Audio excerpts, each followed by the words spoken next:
Revived Thoughts is a production of Revive Studios.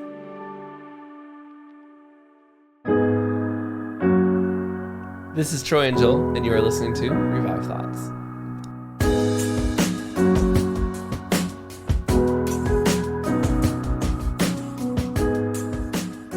For when they desired to kill him, he neither altered his teaching nor betrayed those who believed in him, but stood firm and chose to die. Every episode, we bring you a different voice from history in a sermon that they delivered. Today, we're going back to 1826 in Connecticut to listen to a sermon by John Chrysostom. Troy, how's it going? It's going well. I don't want to be like mean there, Joel. It's going to sound like a jerk move, but like you really you like nailed Chrysostom. First try, like it was nothing. You know, like you've done it 100 times 6 before. years of doing Revive Thoughts? How long have we been doing this? It's been over 6 years. It's rubbing off on me a little bit that I can actually go. maybe occasionally pronounce some of these names correctly every once in a while. So yeah, Chrysostom, one of the ones I got locked. Don't hold me to that standard with anyone else. But man, I still remember one of our very first episodes where we put out an episode and we said a very prominent theologian pastor's name completely dead wrong and repeatedly. Repeat for the entire episode, and we could not have said it more if we tried. And yeah, now looking back, I'm like, oh, poor guy. Not gonna say who it is because it's too embarrassing, but it was rough. But anyway, so all right, well, John Chrysostom though, things are going good over here. Joel, how's everything going with you? Going good. It's cold. Winter's officially here. Yeah. Could use a little bit of that Indonesian climate. I was just gonna say that we haven't had any cold. That's so weird. Normally it's No, it's actually funny. So we've lived in Southeast Asia for at this point I think 5.5 of the maybe it's 4.5. Anyway, it's about 5 years of the time that Revive Thoughts has been going, and everyone said, you know, when you first move here you feel hot, but eventually you'll get cold and wear a jacket, you know. And I'm like, okay. And I've seen people who've been out here for like a year or two wearing jackets, like, oh, it's so cold. I never feel that. I never feel cold. I never feel even chilly. I once in a while feel not hot, and it's a beautiful feeling. And I feel like I'm left out here. Like I never acclimated. What happened? Like I remember, you remember, Joel, in college. I was from Florida. I got really cold easily because I had grown up in Florida. I feel like I should have adjusted to Southeast Asia quicker. And I've got these Minnesotans and people from northern cold places wearing jackets in like 90-degree weather here, and I'm not feeling cold ever. And I miss it. Not in your blood, huh? Never It's adapted. Not. I never did. I've adapted, I feel like, in some other ways, but I've never adapted to the temperature. And I just go, what happened? Why did it skip over me? Anyway, yeah.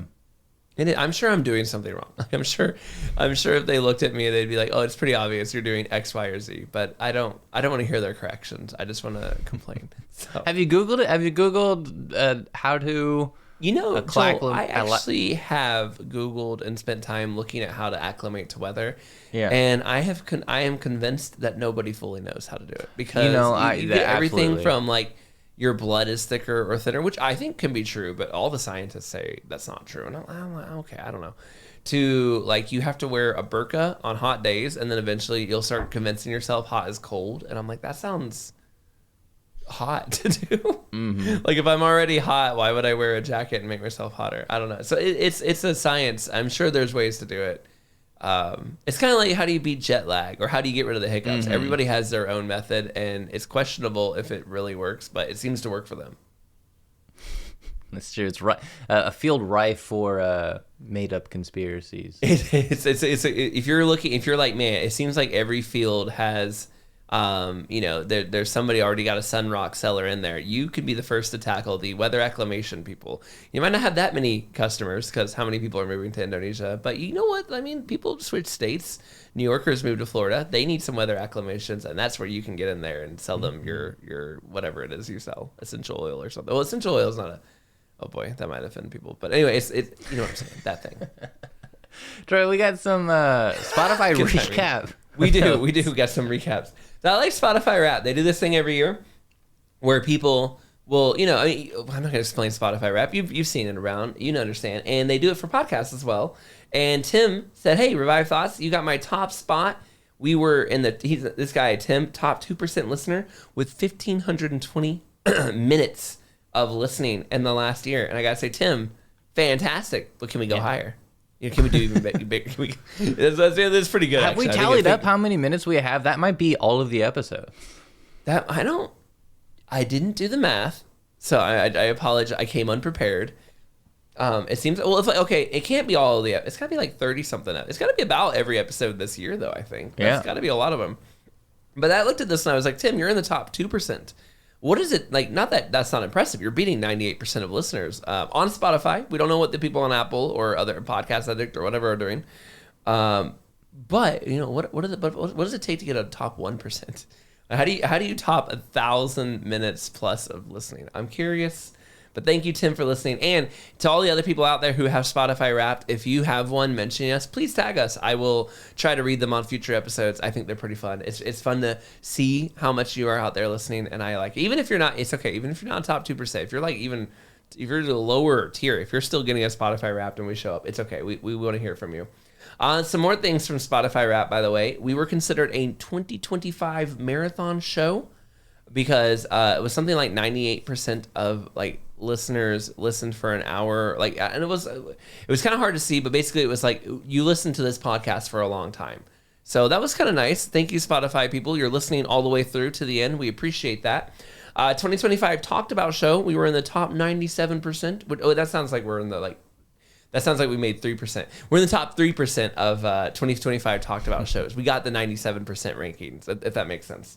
And we were in the 98% for sharing. So again, I keep saying these backwards. Top 2% show for sharing. Thank you for sharing. That's what I'm trying to say. We were talked about show. Thank you, Spotify. Those made me feel nice. I have some interesting facts about our fans. According to Spotify, our fans' top artist this year is Forrest Frank. Have you been to the Forrest Frank, Joel? Have you visited that forest? You know, my relationship with music is such that I am out of touch with what's cool and hip these days. But you know, if Spotify is saying Forrest Frank is what our listeners listen to, maybe we should be listening to it as well. Maybe we should. I'm definitely with you on that. Like, I listen to a lot of just whatever's random on YouTube because it's been free my whole life, and so I listen to like this one church. I don't even know where they're located, but I listen to like a lot of their worship music. It's not a big name. Like, if I say the church, you're not gonna be like, oh, Hillsong, I've heard of them. No, it's like Village Chapel Worship. I don't know. They have like 1,000 views per video, and I'm one of them, even though I don't go to their church. And then I'm a real fan. I am. It just is like, I'm like, the way they sing the hymns is upbeat and nice in a way that I like. It's not like sad and depressing, and they don't change all the words. So it's exactly what I'm looking for in a hymn. And it's just like stuff like that. So I'm not super hip with Forrest Frank. So I'm going to give him a listen, and then I'm going to come back and judge you, listener. Were you correct? Spotify listeners. And then our Fran's top audiobook, I actually felt like really fit. So people who listen to our podcast, their number one audiobook is Sinners in the Hands of an Angry God. I was like, that really makes sense. But if you are listening to the audiobook, do know that we have our own Sinners in the Hand of Angry. Okay, you can just listen to ours. Okay, Revive Thoughts Top Countries. Number 1, United States. That's not surprising. Number 2, Canada. That is surprising. Number 3, United Kingdom. Number 4, Australia.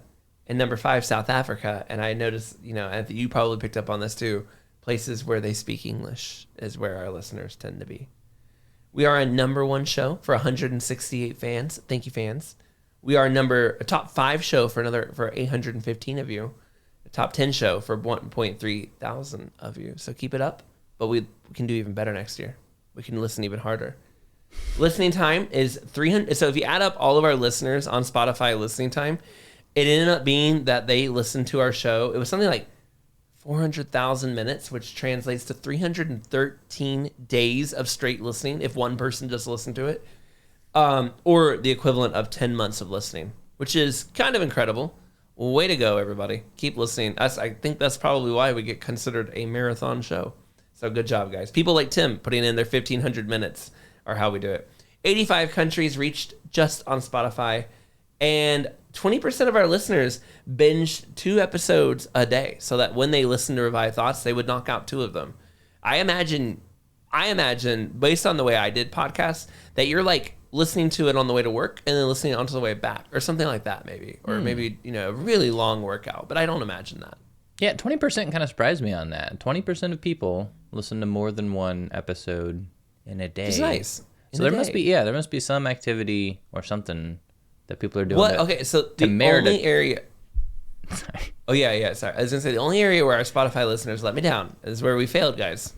Is that 5% of you would listen to a new episode within 24 hours, which means 95% of you are gonna get this episode long after the 24 hours has ended. We got to do better. Okay, we got to listen to that episode right when they come out. We don't have a whole lot of people hanging on the edge of their seat waiting for that new episode to come out on Thursday. I mean, it's probably like that sermon's already 400 years old. Like I can wait. Can wait another week. Can wait a couple days. No, we got to change that, guys. We need to start putting like time pertinent information, so you have to listen to the latest. I don't know how we do that. But that's maybe the goal for 2026, because that 5% felt, everything else was like, look at these guys. They love, oh man, we feel so, 5% of you listen in 24. You're really waiting around. You got nothing. Is it because we put it on Thursday? And you're like, I'm busy on Thursdays. I got to wait till the weekend. I don't know. We'll work on that. But in all other ways, good work, guys. All other ways, good work. Okay. We also want to thank our new Patreon, Jennifer. Thank you for joining us on Patreon. It's kind of a low moment to come in now after I just chastised the audience. So I apologize for that, Jennifer. No, I think it's a high. It picks it back up. But we this is Patreon, Jennifer. How cool is that? I did. Jennifer doesn't seem like the type that would wait more than 24 hours. No, Jennifer's a day one listener. But even if she's not, she supports us. So very thankful. Whatever you want to do, Jennifer. Great work. We really nailed that. Okay, Chrysostom. We've talked about Chrysostom before, right, Troy? We have, but it has been a very long time. It has been. John Chrysostom, born in the year 347. So again, a very old one. He beckons from the city of Antioch. His father died when he was fairly young, but his father was a high-ranking military officer in the Roman Empire. And so his mother had some connections and some sway and arranged for Chrysostom to get tutored. And with some of the best tutor in the town, right? This led to Chrysostom having a career in law. Libanus, the man that tutored him, is rumored to have put all of his hope into Chrysostom. And on his deathbed, he said, "I would have made him my successor had the Christians not stolen him from us." At 20 years old, he began to hear sermons of a pastor named Meletius.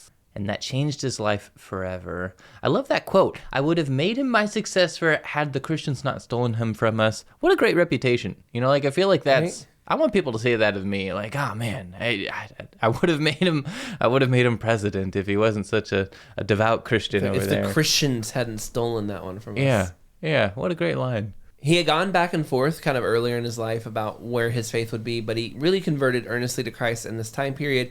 He was baptized at around the age of 20 and began to live that faith out in a very sincere way.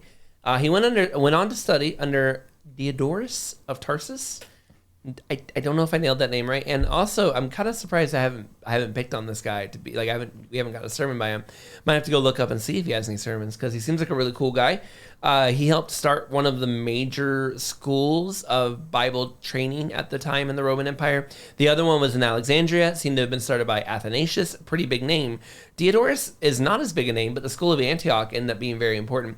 And Diodorus himself kind of stood up to the Emperor Julian the Apostate, who tried to do a bunch of stuff. He was promoting Nicene Christianity at the time when the Arians were trying to kind of take back the empire. So a really important time period, and a really good guy to have as your mentor. John's mom will also die not too long after this period. And because of that, Chrysostom will take a vow of asceticism. And this is this kind of thing that we see float through church history. It's not a thing as much anymore. I don't really know any ascetics really these days. And I think it's okay. But they really kind of took this approach that the material world was in and of itself bad, evil, sin-stained. And you can see where they get it from. I mean, there are Bible verses that talk about, the lust of the flesh and the the eyes and stuff. Like there are things in the Bible that would make you seem like this world is bad. I don't think the material world that God created is bad, but they kind of take it to that extreme of we need to reject everything in this world. Really, almost I almost think it goes almost Buddhist monkey in the way they go, and not like a monkey, but like a monk-ish, maybe I would say it. And like where they almost go like, I'm just going to reject everything. But that's what these guys do. And they'll fast for a long time. They'll close themselves off to the world, living like hermits. And again, I don't think it's something we need to bring back, but it's something they did. And Chrysostom was one of these guys who really took it to the next level when his, going through maybe losing his mom and just struggling. He said, it's the quote I'm reading here says he lived in extreme asceticism, became a hermit in the year 375. He would spend the next 2 years continually standing. I think about how often I sit. Like, you might be sitting and listening now. He wouldn't be. And scarcely sleeping, like trying to keep yourself awake, just making yourself suffer in this world, and also committing the entire Bible to memory, which is pretty impressive. As a consequence of these practices, his stomach and kidneys were permanently damaged, and he had really poor health. And if I recall, one of the stories was basically they forced him to come back out and living into the world. He didn't want to. He was like, I'm going to live a hermit. This is just my life. I'm just going to suffer. And like the crowds loved him. The people loved him so much that they wouldn't let him just die out there in these like hermit style vows, but they forced him to return. Maybe that wasn't what happened, but either way, it was pretty intense. I don't think this is biblical, but I do respect it in the sense of like, I don't think I could memorize the whole Bible and never sit down. I think that's more than I am capable of. About 6 years later, he started to really preach. And in the year 381, we have accounts of him preaching in his city there in Antioch. People would come to hear him preach almost every day, and he was very favored. People loved his sermons. I think it's interesting because he has this nickname, the Golden Mouth, and that came from this era. People would come and listen to him, and they found him a really engaging, well-spoken speaker.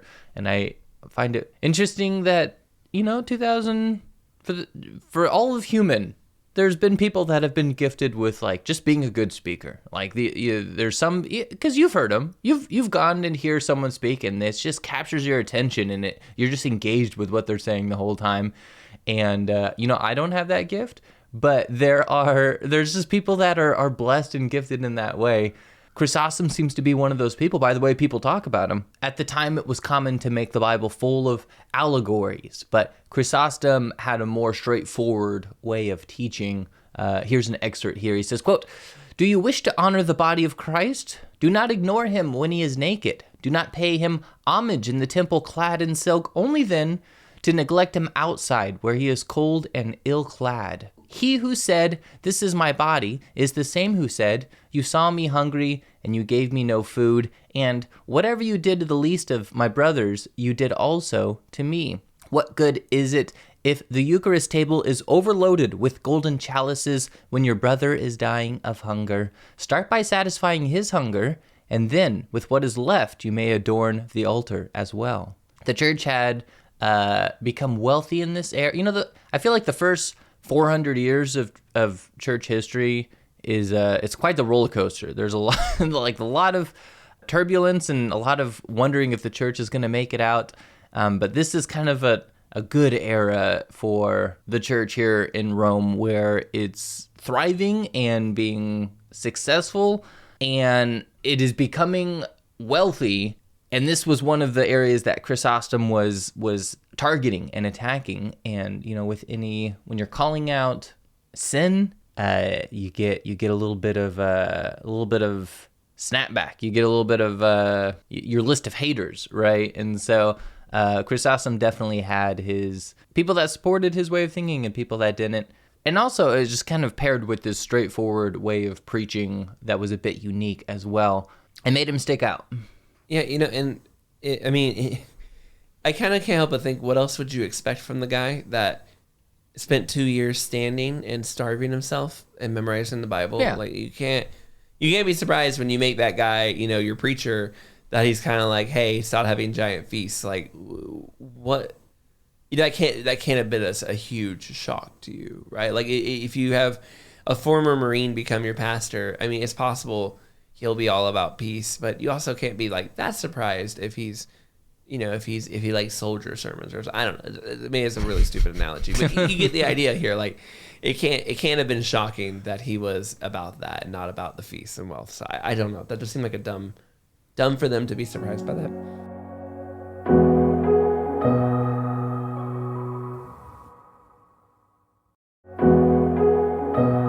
His reforms were very popular with the lay people. He ended up big parties between. He ended the parties. Like at this time, the priests were having these parties with their wealthy patrons. Everyone was having fun, and he stopped it. He kind of like in the city he was in. He was like, we don't do that anymore. We're priests. We should live, far closer to the lay people. We should be like them. We should live like Jesus lived. We're not throwing parties with wealthy people. Preachers would travel a lot during this time, and which is not bad. Obviously, Paul the Apostle traveled, but the reason they were traveling was because they would get paid every time they visited a church kind of farther away. So it was like a good way to make money, would just go to church and make money, and you wouldn't actually spend any time at your church because you were making all your money traveling. And it was kind of like I don't want to say it was a system they had rigged up, but it seemed to me like it was kind of everyone was in on it. And Chrysostom just shut the whole thing down. He said, you want to do something? Serve the people in your local congregation that you were put there to serve. Like, why are you all on the travel circuits making money off of every town you go to? Like, get back home and do your job, basically. We're not going to pay you to do that anymore. Don't do that anymore. But some things that were more, these are all good things in my opinion, but something that would have helped the average person is you took some extra money and started hospitals. We've talked many times about Basil's hospital work and some of that in the area, and he saw some of that going on and wanted to continue it where he was as well. This led to him eventually getting into just a bunch of confusing conflicts. We could have spent the next 10 minutes talking about this person and that person and all these different theological controversies that aren't alive today or are very different shape and form. Chrysostom did a good job. He held out the faith and he got in trouble. Eventually, this led to him getting exiled. So they sent him further away. However, his disciples and stuff were still getting letters and information from him. And they were so committed to his style that even though he was no longer in the city, his influence was so great that the empire had to exile him further away because his people loved him and stuff so much. And it wasn't even, I don't even think it was the empire, or the emperor or anything. I think it was just whoever ran that city had personal beef with him because he was such an influential guy. And so they sent him further off. I didn't exile you far enough. I need to send you way out there. And as he was traveling out to wherever it was, he died. I can't help but think that his stomach kidney problems from his earlier asceticism partially led to that. But he did end up living to be 59 or 60 years old, which compared to a lot of people on the show is actually not that bad. He outlived, with his body damaged, he outlived people on this show who, Robert Murray McCheyne only made it to 29, and Andrew Gray made it to 22, or even Oswald Chambers who made it to 40, or I believe Calvin only made it to 54 or something. So, he outlived actually a lot of big famous names on the show, despite the fact that he seemed destined to die younger from those earlier actions. Okay. John Chrysostom, we're going to listen to a sermon that he preaches on John chapter 10. John chapter 10.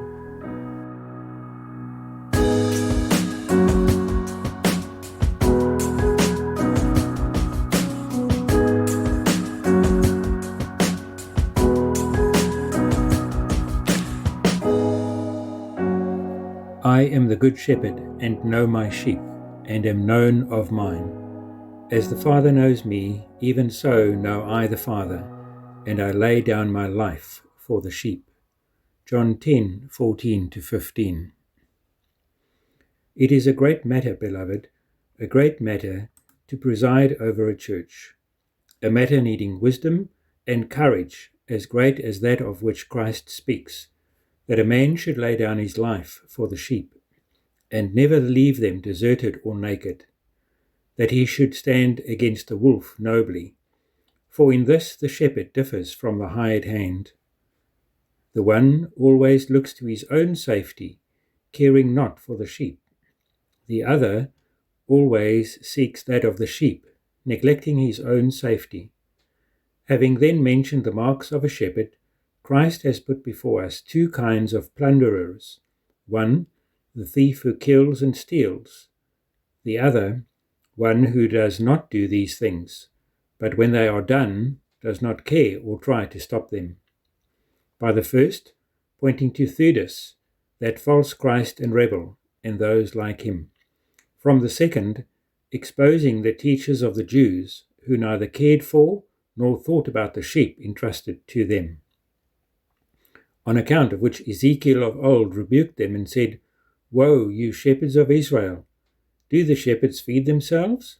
Do not the shepherds feed the sheep? But they did the contrary, which is the worst kind of wickedness, and the cause of all the rest. For it says, They have not turned back the strayed, nor sought the lost, nor bound up the broken, nor healed the sick, because they fed themselves and not the sheep. As Paul also has declared in another passage, saying, For all seek their own, not the things which are Jesus Christ's. Philippians 2:21. And again, Let no man seek his own, but every man his neighbour's. 1 Corinthians 10:24. From both, Christ distinguishes himself from those who came to spoil, by saying, I have come that they might have life, and that they might have more abundantly. He distinguishes himself from those who cared not for the sheep, being carried away by wolves, by never deserting them, but even laying down his life for them, that the sheep might not perish. For when they desired to kill him, he neither altered his teaching, nor betrayed those who believed in him, but stood firm and chose to die. And then he said, I am the good shepherd. But at the time his words would have appeared to be unsupported by testimony, for he had not given his life. So how could they have life abundantly? So what does he do? He proves one from the other. By giving his mortal life, he proves that he gives life immortal. As Paul also says, He that spared not his own Son, but delivered him up for us all, how will he not with him also freely give us all things? Romans 8:32. What then is this to those who do not believe?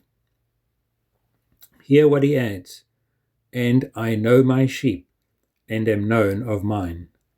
As Paul declared when he said, God has not rejected his people whom he foreknew.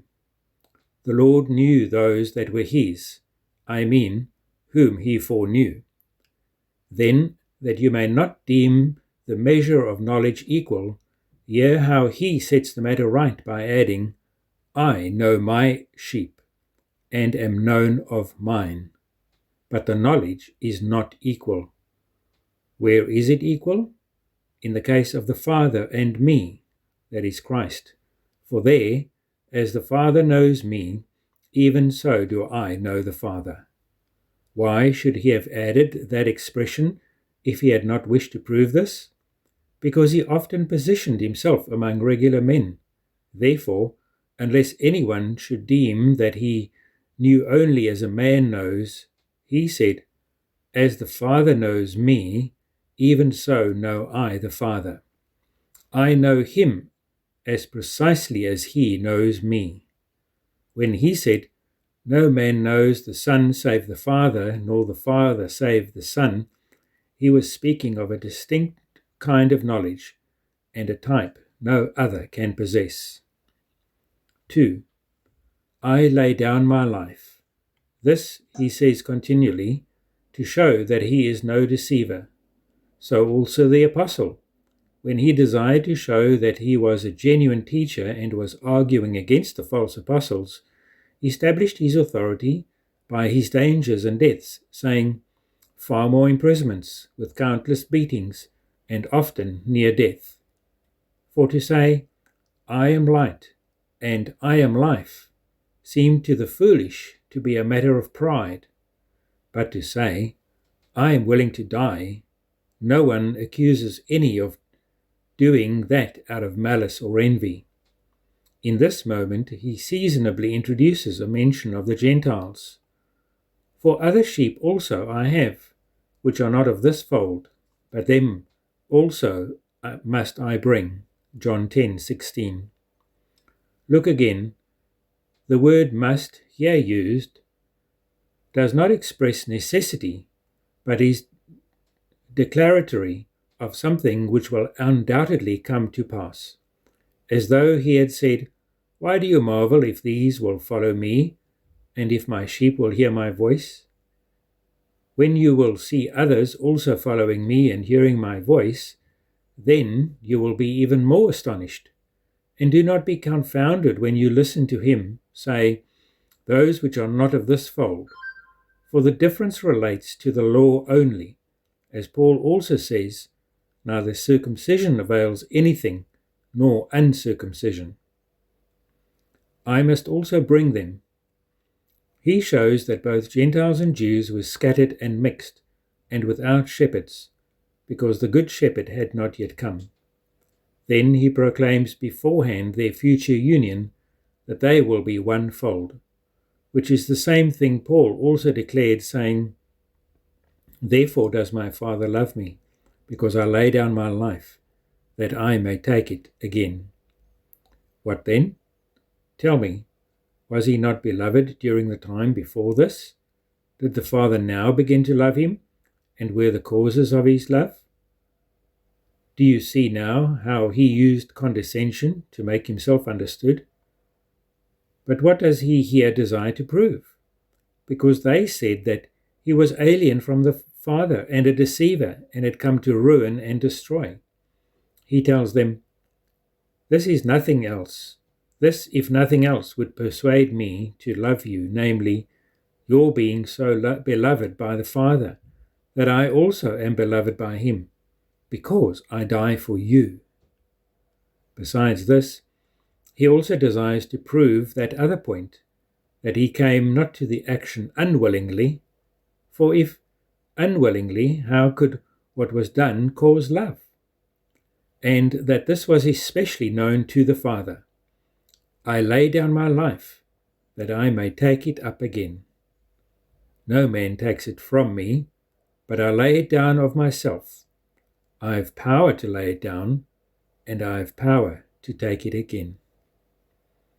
Because they often took counsel to kill him, he tells them, Unless I will it, your work will not prevail.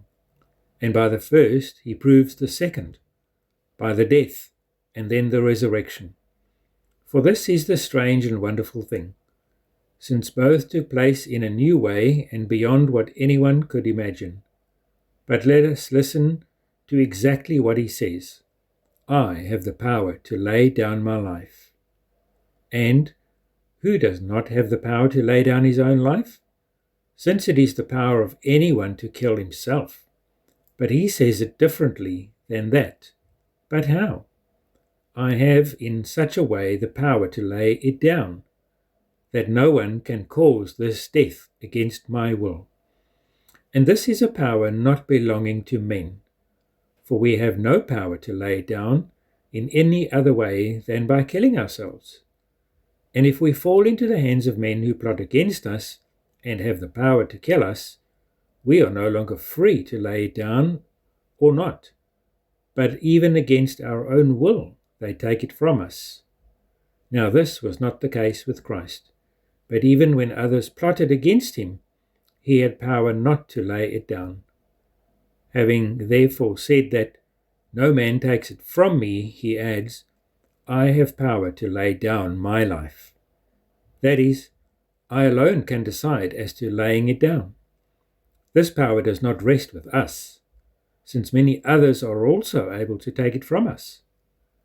Now this he said not at first, since the assertion would not have seemed credible, but when he had received the testimony of facts, and when, having often plotted against him, they had been unable to lay hold of him, for he escaped from their hands so many times.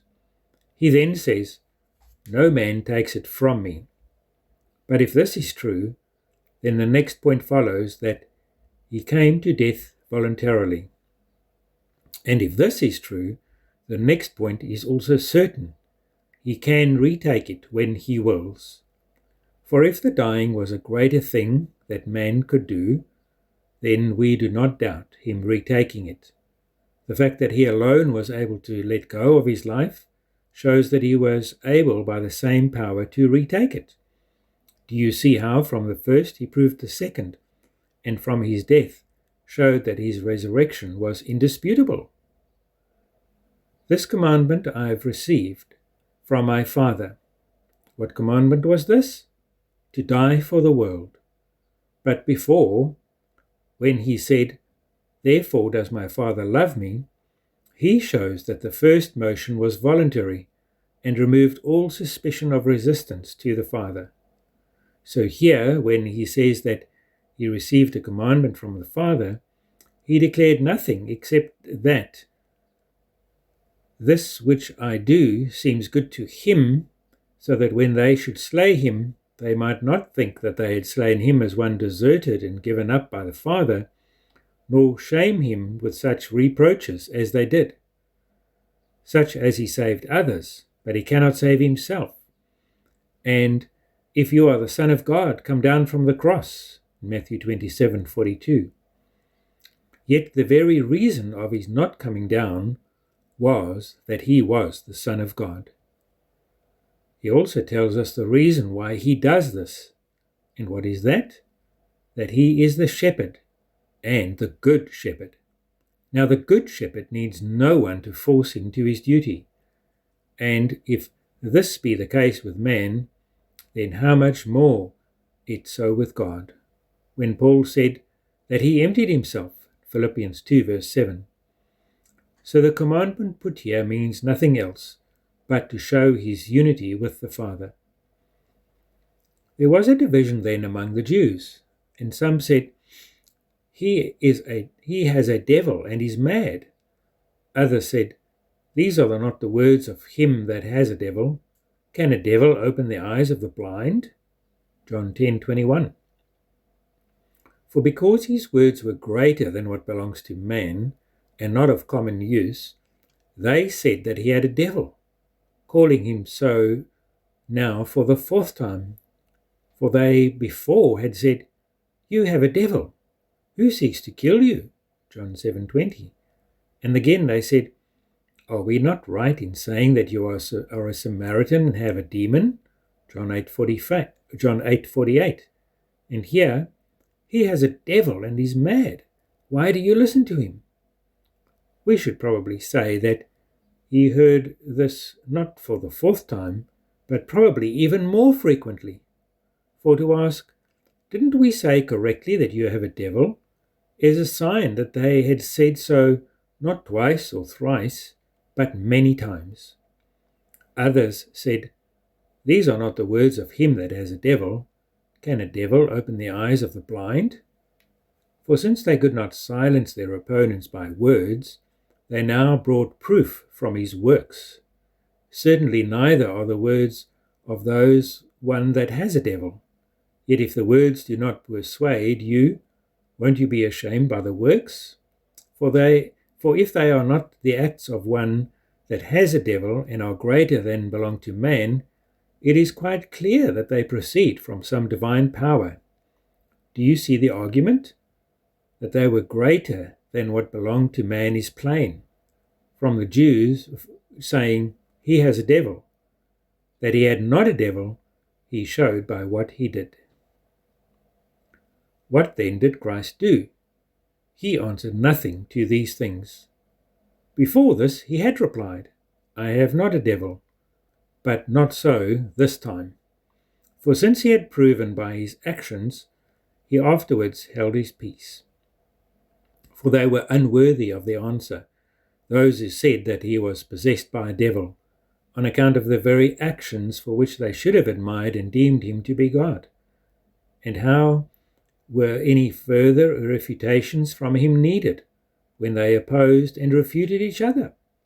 Therefore he was silent, and bore it all gently. And not for this reason alone, but also to teach us all meekness and long-suffering. 3. Let us now imitate him. For not only did he now hold his peace, but even came among them again, and being questioned, answered and showed the things relating to his foreknowledge. And though called demon-possessed and mad man, by men who had received from him abundant benefits, not only did he refrain from avenging himself, but he even continued to benefit them. To benefit, do I say? He laid down his life for them, and while being crucified, spoke on their behalf to his Father. This then let us also imitate, for to be a disciple of Christ is to be gentle and kind, But how can this gentleness come to us? If we continually recognize our sins, and if from there we mourn, oh, if we weep. For truly a soul that dwells in the company of so real grief cannot be provoked or angered, since wherever there is repentant mourning, it is impossible that there should be anger. Where grief is, all anger is out of the way. Where there is a brokenness of spirit, there is no dissension. For the mind, when scourged by sorrow, lacks the leisure to be irritated, but will groan bitterly, and weep yet even more bitterly. I know that many laugh on hearing these things, but I will not cease to lament for the scoffers. For the present is a time for mourning and wailings and lamentations, since we do so many sins both in word and deed, and hell waits for those who commit such transgressions. And the river boiling with a roaring stream of fire, and banishment from the kingdom, which will be the most terrible aspect of all.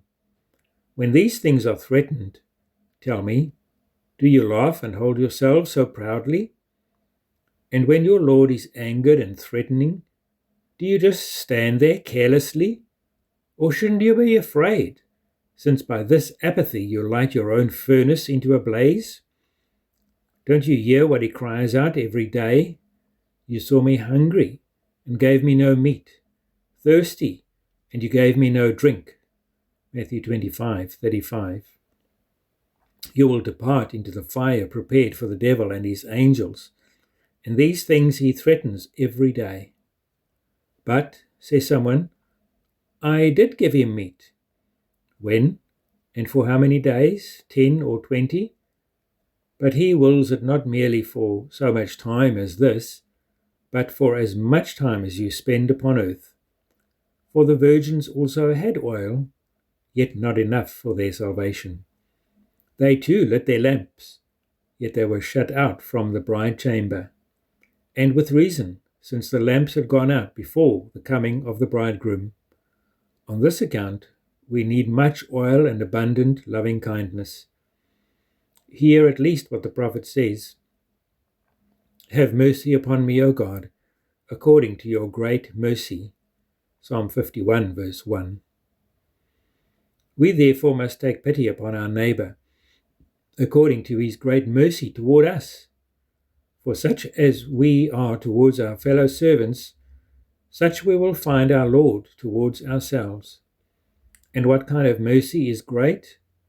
When we give not out of our abundance, but out of our lack. But if we don't even give from our abundance, what hope is there for us? Where will we have deliverance from those woes? Where will we be enabled to flee and to find salvation? For if the virgins afterward found no comfort anywhere, who will stand out for us when we hear those fearful words of the judge himself, addressing and reproaching us? Because I was hungry, and you gave me no meat. For it says, as you did it not to one of the least of these, you did not do it to me. Saying this, not merely of his disciples, nor of those who have taken upon themselves the life of a monk, but of every faithful man. For even if he is a slave, or one of those that beg in the marketplace, yet if he believes in God, he has a right to enjoy all our goodwill. And if we neglect such anyone, when naked or hungry, we will hear those words from the Father to us, for good reason. For what difficult or grievous thing has he demanded of us? Isn't it actually one of the lightest and easiest tasks he could demand of us?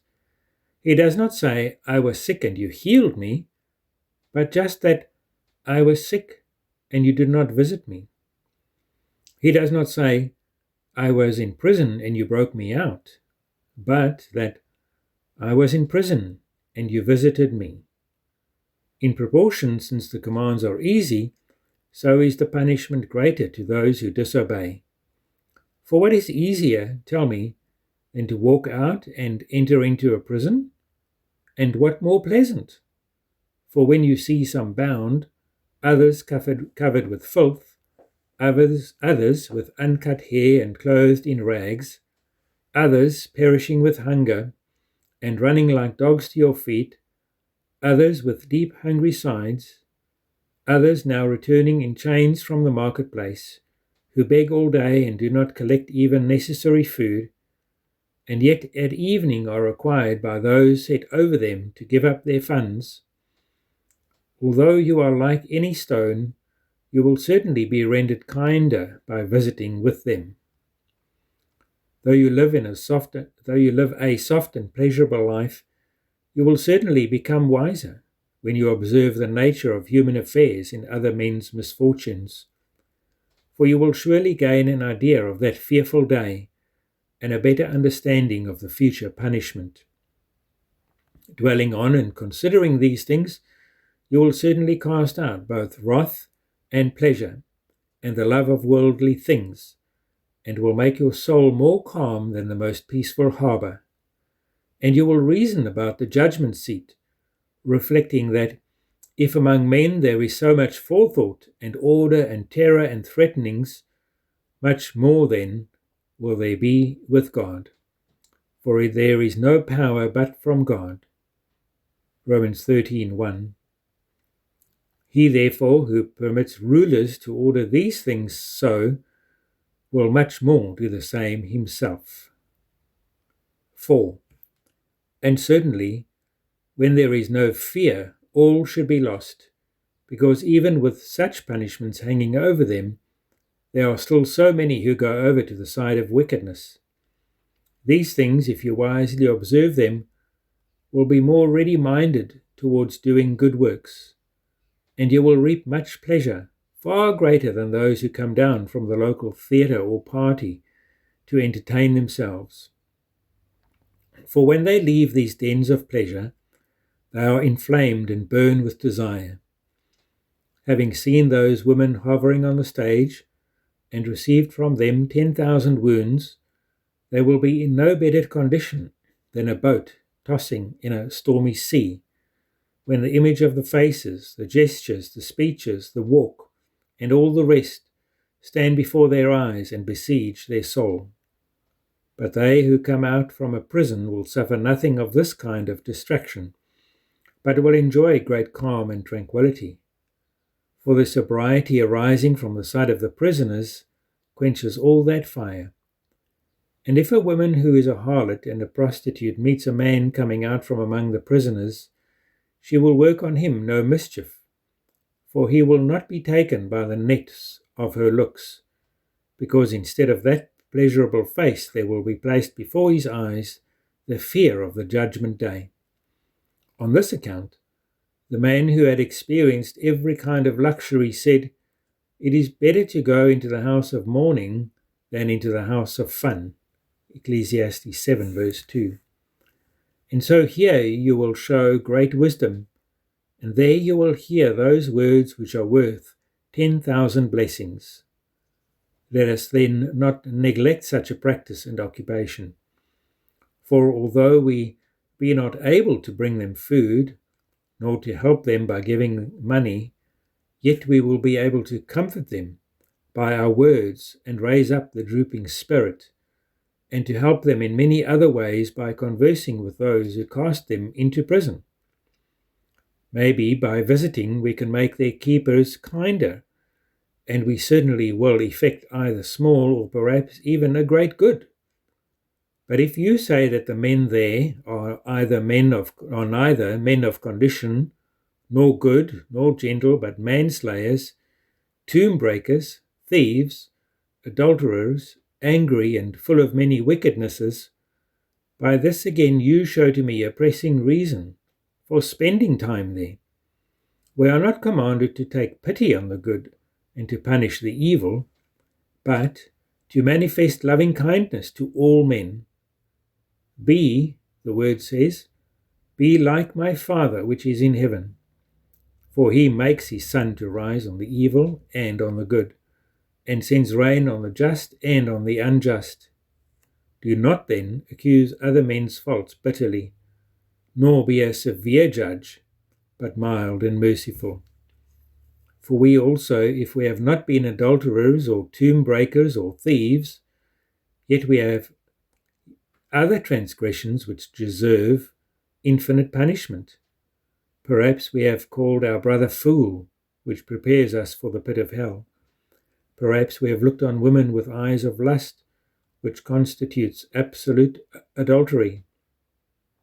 And what is more grievous than all, we partake unworthily of communion, which makes us guilty of the body and blood of Christ. Let us then not be bitter inquirers into the conduct of others, but consider our own state, so we will stop this inhumanity and cruelty. Besides this, it may be said that we will there find many good men, and often men worth as much as all the city. Since even that prison house in which Joseph was had in it many evil men, yet that just man had the care of them all, and was, with the rest, concealed as to his real character. For he was worth as much as all the land of Egypt, yet still he dwelt in the prison house, and no one knew him of those that were within it. So also even now it is likely that there are many good and virtuous men, though they are not visible to all men, and the care you take of these gives you a return for your work. Or if there is none like that, still even in this case great is your reward. For your Lord conversed not with the just only while he avoided the unclean, but received with kindness both the Canaanite women and those of Samaria, the abominable and impure. Another time he was with a harlot, on whose account the Jews reproached him. He both received and healed, and allowed his feet to be washed by the tears of this polluted one. He taught us to condescend to those that are in sin, for this most of all is kindness. What do you say? Do robbers and tomb breakers dwell in the prison? And tell me, are they all just men that dwell in the city? No. Are there not many worse even than these, robbing with greater shamelessness? For at least the ones in prison, if they have no other virtue, they do their robbing secretly under the cover of darkness. But many others throw away the mask and go after their wickedness with uncovered head, being violent, grasping, and covetous. It is hard to find a man pure from injustice. 5. If we do not take gold by violence, or such and such a number of acres of land, yet we bring about the same end by deceit and robbery in smaller matters, and when we are able to do so. For when in making contracts, or when we must buy or sell anything, we dispute and strive to pay less than the value, and use all our efforts to have it so, is not this action robbery? Is it not theft and covetousness? Do not tell me that you have not stolen away houses or slaves, for injustice is judged not by the measure of the things taken, but by the intention of those who commit the robbery. Since just and unjust have the same force in great and in little things. And I call thieves alike the man who cuts through a purse and takes the gold, and him who, buying from any of the market people, but deducts something from the proper price. Let us not then pass by our own faults and become judges of other men's faults. And don't let us, when it is time to show loving kindness, instead search out their own wickedness. But consider what our own state once was, and let us now be kind and gentle. What then was our state? Here Paul saying, for we ourselves also were sometime foolish, disobedient, deceived, serving various lusts and pleasures, hateful and hating one another. Titus 3 verse 3. And again, we were by nature children of wrath. Ephesians 2 verse 3. But God, seeing us as it were confined in a prison house and bound with chains, far more terrible than those of iron, was not ashamed of us, but came and entered the prison, and, though we deserved 10,000 punishments, both brought us out from there and brought us to a kingdom. He made us more glorious than the heavens, that we also might do the same according to our power. For when he says to his disciples, "If I, your Lord and Master, have washed your feet, you also need to wash one another's feet. For I have given you an example that you should do as I have done to you." John 13, verse 14. He writes this law not merely for the washing of feet, but also in all the other acts which he has manifested towards us. Is it a murderer who inhabits the prison? Yet let's not grow tired in doing him good. Is it a tomb breaker or an adulterer? Let us not pity his wickedness, but his calamity. But often, as I said before, one will be found there worth 10,000 others. And if you go continually to the prisoners, you will not miss so great a prize. For as Abraham, by entertaining even common guests, once met with angels, so we will meet with great men too, if we make regular trips. But if I may make a strange assertion, he who entertains a great man is not so worthy of praise as he who receives the wretched and the miserable. For the former has in his own life no slight occasion of being well treated, but the other, rejected and given up by all, has only one harbour, the pity of his benefactor. So to visit one like this is pure kindness. He, moreover, who shows attention to an admired and illustrious man, does it often for recognition among men, but he who tends to the abject and despairing does it only because of the command of God. For if we make a feast, we are told to entertain the lame and the sick. And if we do works of mercy, we are told to do them to the least and the poorest. For it says, "Inasmuch as you have done it to one of the least of these, you have done it to me." Matthew 25, verse 45. Knowing, therefore, the treasure which is laid up in heaven, let us enter the prison continually, and make it our business. If you have nothing to contribute the comfort of your words, for God repays not only him that feeds, but him also who goes in. When you enter and awaken the trembling and fearful soul, by exhorting, promising assistance, teaching it true wisdom, you will then reap no small reward. For if you should speak in such a manner outside the prison, many will even laugh, being distracted by their excessive luxury. But those who are in adversity, having their minds humbled, will meekly attend to your words and praise them and become better men. Since even when Paul preached, the Jews often mocked him, but the prisoners listened to him quietly.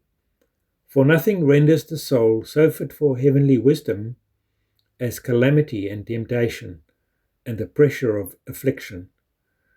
Considering all these things and how much good we will work both to those within the prison and ourselves by being continually mixed up with them, let us there spend the time we used to spend in the marketplace and in unseasonable occupations, that we may both win them and gladden ourselves, and by causing God to be glorified may obtain the everlasting blessings through the grace and loving kindness of our Lord Jesus Christ, by whom and with whom, to the Father and the Holy Ghost, be glory forever and ever.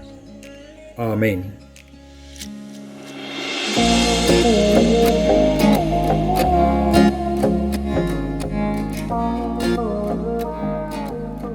Thank you for listening to today's episode of Revived Thoughts. Today's sermon was narrated by Richard Roodt. Big thanks to Richard for reading our Chrysostom today. If you want to read an episode of Revived Thoughts, if you want to help join what we're doing here, we would love to have you. Send in. I mean, it's getting close to that Christmas break. Maybe you got a little extra time. Maybe now's that time to put off that sermon reading from 800 years ago you've been thinking about doing. Let us know. Reach out to us. If you have somebody you've got a burning, passionate desire to read for, and we haven't done them recently, then we would love to hear from you. But if you don't have anybody, you're just like, hey, what do you got for me? We can also help you too. We have people all over the world reading from New Zealand. We've had people read from England. We've had people read from Canada. We've had people all over. But we also love just having everyday regular listeners. You guys are what makes the show happen. So thank you. This is Troy and Joel, and this is Revive Thoughts.